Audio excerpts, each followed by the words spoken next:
Seguindo então a minha explicação anterior, né, da explicação genérica, aquela explicação eu fiz com aqueles desenhinhos ali, né, mas aqui a gente pode fazer a mesma explicação só na forma de uma reação química mesmo, né, só que é claro, escrevendo os reagentes de forma genérica.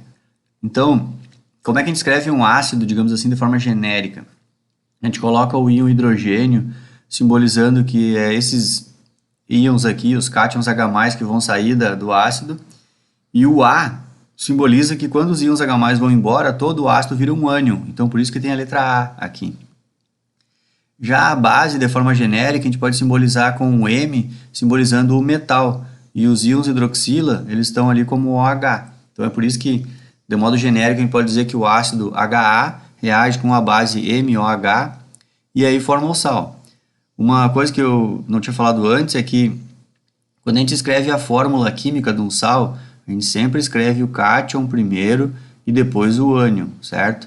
É sempre nessa sequência aqui.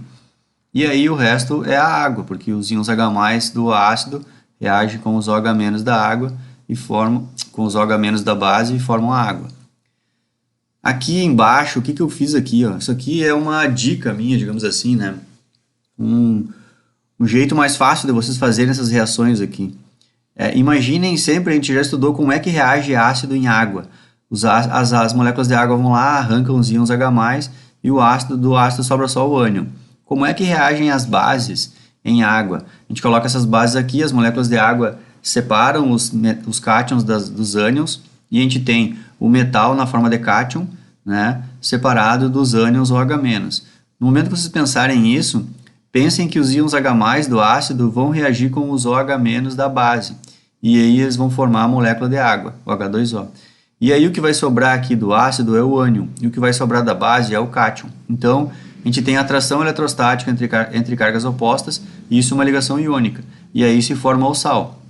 O metal que veio da base com o ânion que veio do ácido, certo? O que é isso aqui que está desenhado aqui embaixo? Isso aqui não é uma escrita da química, pessoal. Quando a gente escreve a reação, a gente escreve só o que está em preto ali em cima e deu. Aqui seria uma lógica que a gente faz na cabeça da gente, uma lógica de raciocínio. Digamos que seria uma sugestão que eu dou para vocês, né, logo no início dos estudos, é tipo um rascunho que vocês estão fazendo. Vocês estão pensando, mas esse ácido aqui vai gerar o H+ e o ânion. E aí mais para frente vocês vão ver, alguns ácidos geram 2 íons H+, e assim por diante, né? Isso aqui, na verdade, que eu desenhei aqui embaixo é uma sugestão para vocês, né? É tipo como se fosse uma lógica de raciocínio, um mapa mental aí, né? O que vocês têm que pensar para montar o produto da reação. Olhar que tem esse ácido reagindo com uma base, vai formar o sal e a água. Então é só uma sugestão minha aí para vocês entenderem isso, como fazer as reações, certo? E eu não fui adiante para falar das especificidades, né? Pegar exemplos. E antes de falar de exemplos, eu posso dizer para vocês que cada vez que a gente tiver esse sal aqui na forma sólida, né? Todo o sal na forma sólida, quando ele é colocado em água, a reação que a gente vai ter é a dessolubilização. As moléculas de água vão separar os cátions dos ânions da estrutura cristalina aqui que a gente já estudou. Então, lembrando que para que as moléculas de água consigam separar essas ligações iônicas aqui, elas vão ter que se aproximar dos íons, sempre mirando para eles o seu lado com carga parcial oposta ao íon, né? Por exemplo, quando as moléculas de água forem separar os metais aqui, que são cátions, elas vão ter que sempre aproximar do cátion o lado da molécula que tem o oxigênio.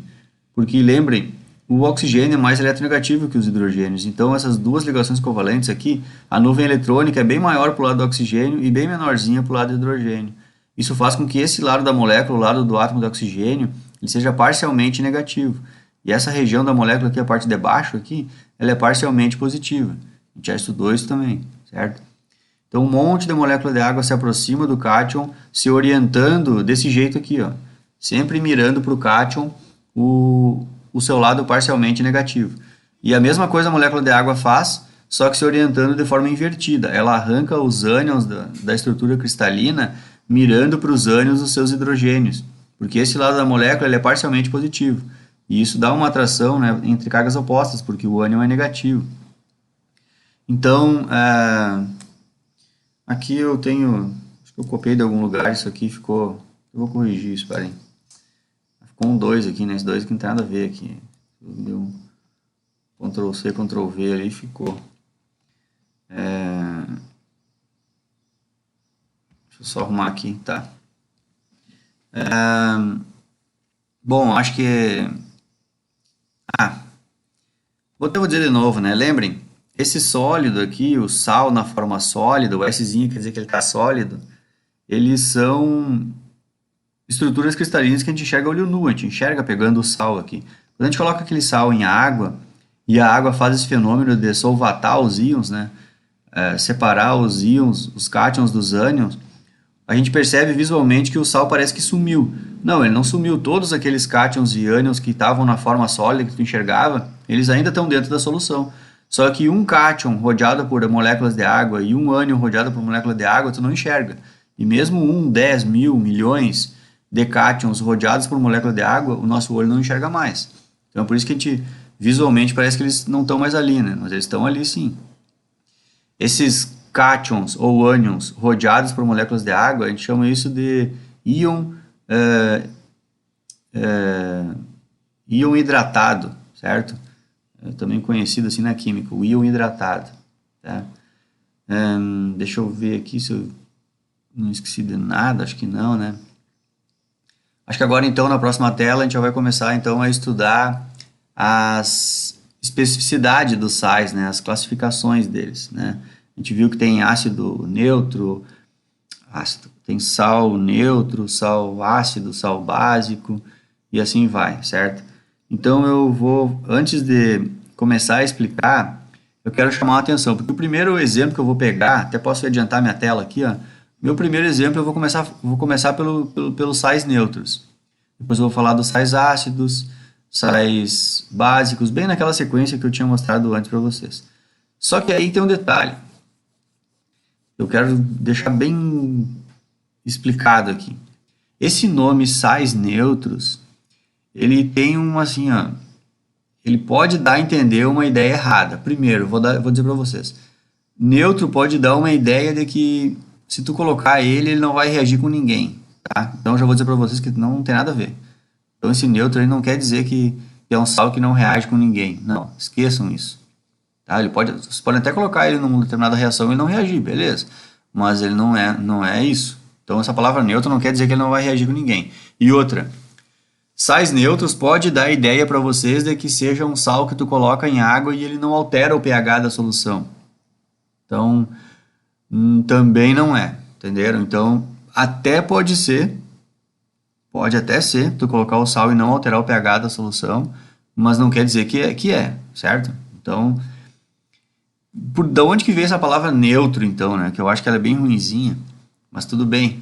Eu acho que quem inventou essa expressão é porque a gente vai estudar mais pra frente que existem os sais ácidos e existem os sais básicos.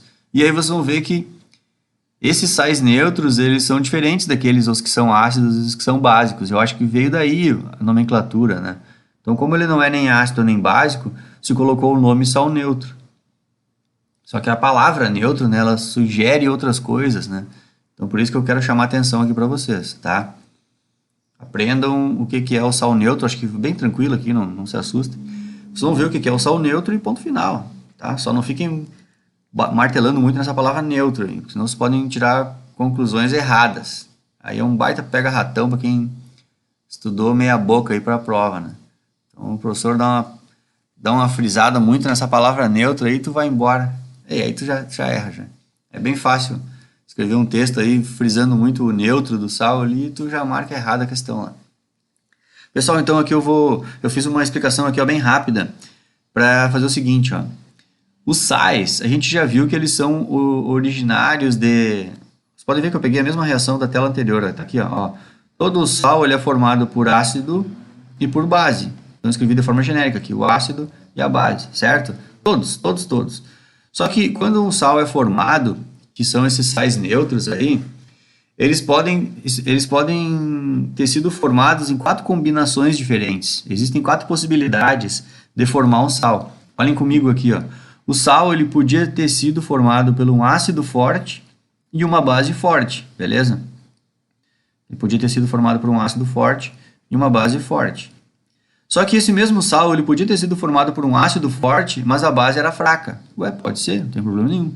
Então o ácido era forte e a base era fraca, forma o sal igual. Só que esse sal aqui, ele também podia ter sido formado por um ácido fraco e a base que era forte. Entenderam? É outra combinação diferente. E a última combinação que tem é que esse sal ele podia ter sido formado por tanto o ácido como a base, eles eram fracos. Entenderam? Então eu posso mostrar bem rapidão aqui, ó. Aqui em cima os dois, o ácido e a base, os dois eram fortes. Aqui embaixo os dois eram fracos. E aqui nos intermediários, aqui o ácido aqui era o forte, a base era fraca e aqui virou. Aqui a base aqui é forte, o ácido aqui é o fraco. Bom, mais combinação que isso não tem. Então existem 4 possibilidades de formar sal. Todos os sais neutros que vocês vão ver na vida de vocês, vocês podem rapidão pensar assim. E é só olhar o metal, né? Você, mas esse metal aí do sal, ele vem de qual base? Ah, vem da base tal. Tá, e ela era forte ou fraca? Vocês já decoraram, né? Quem são as bases fortes? Metal alcalino e alcalino terroso, tirando o magnésio e o berilo ali, né? Então, beleza. Então, vocês conseguem rapidão bater o olho e ver, isso aqui é originário da base forte. E esse ânion? Ele veio de um ácido forte também. Que vocês decoraram os ácidos fortes também, certo? Então, pessoal, o que eu vou dizer para vocês aqui, ó? Aqui, uma ótima dica aqui que eu vou dar para vocês. Ó. Todos os sais formados de forte com forte, ácido forte e base forte, se tu colocar esse sal aqui em água, até faz justiça à expressão neutro. Porque se tu colocar esse sal aqui em água, a água vai solubilizar. Eu não estou falando em não solubilizar. Vai solubilizar. Vai fazer aquele fenômeno ali. Ó, tá? Bota o sal em água, a água separa o cátion dos ânions, beleza. Tá? Só que quando colocar esse tipo de sal aqui que veio de forte com forte, ele não vai alterar o pH da solução. Eu até simbolizei com esse desenho aqui como se fosse água pura, né? E aí ela tinha aquela quantidade de H+, e o H- oriundo dela mesma. Lembra da explicação anterior? Eu estou usando meus próprios desenhos anteriores, né? Para puxar a memória de vocês, hein? Então, não vai alterar o pH da solução, certo? Sal, repito, sal oriundo de ácido forte e base forte, foi formado por eles, esses sais não alteram o pH de uma solução, quando eles forem colocados em solução. Aqui, só fazer um parênteses, né? Eu escolhi explicar isso como se ficasse na forma neutra, né? Tu colocou ele em água pura. Mas se tu colocar esse sal aqui em algum ambiente que já está com pH baixo, vai seguir no mesmo pH, é isso que eu quero dizer. Ele não vai alterar o pH da solução em que ele for colocado, tá? Bom, podemos ir adiante. E se eu pensar num sal em que ele veio de um ácido forte e uma base fraca, será que ele vai alterar o pH da solução quando for colocado em água? Vai alterar. Ele sempre vai puxar o pH para o lado do que era forte. Essa é a lógica que você tem que guardar na memória de vocês. Se o ácido o sal ele era formado por ácido forte e base fraca, quando colocar esse tipo de sal aqui em água, ele sempre vai puxar o pH para o lado do que era forte. Ou seja, se aqui o ácido era o forte, é assim que vai ser a solução. Certo? Pessoal, eu estou explicando isso aqui de forma bem simples para vocês. Eu nem estou entrando em detalhes. Tem uns detalhes técnicos aqui, que na verdade isso aqui é uma partezinha da disciplina que a gente ensina lá no segundo ano. Mas eu acho que de modo bem simples aqui, eu acho que é bem tranquilo vocês entenderem. Vocês estão entendendo só o que vai acontecer, entenderam? Não deixa de ser importante também. Eu não estou entrando em detalhes de porquê. Por que fica ácido? Então o porquê eu vou deixar para depois, tá? Primeiro, peguem a informação aqui, ponto final, né? Então, porquê eu posso até explicar separado aí, mas eu não vou cobrar o porquê das coisas aqui. Só quero que saibam disso. Quando colocamos sais oriundos de ácido forte e base fraca, esse sal, quando colocado em água, ele vai baixar o pH daquela solução. Eu estou dizendo colocado em água, mas colocado em alguma solução aquosa. Ele vai baixar o pH daquela solução. Por quê? Porque quem vai fazer... Isso acontece porque ele é oriundo de um ácido forte, certo? Vou ter que fechar o vídeo aqui seguindo o próximo, para aí.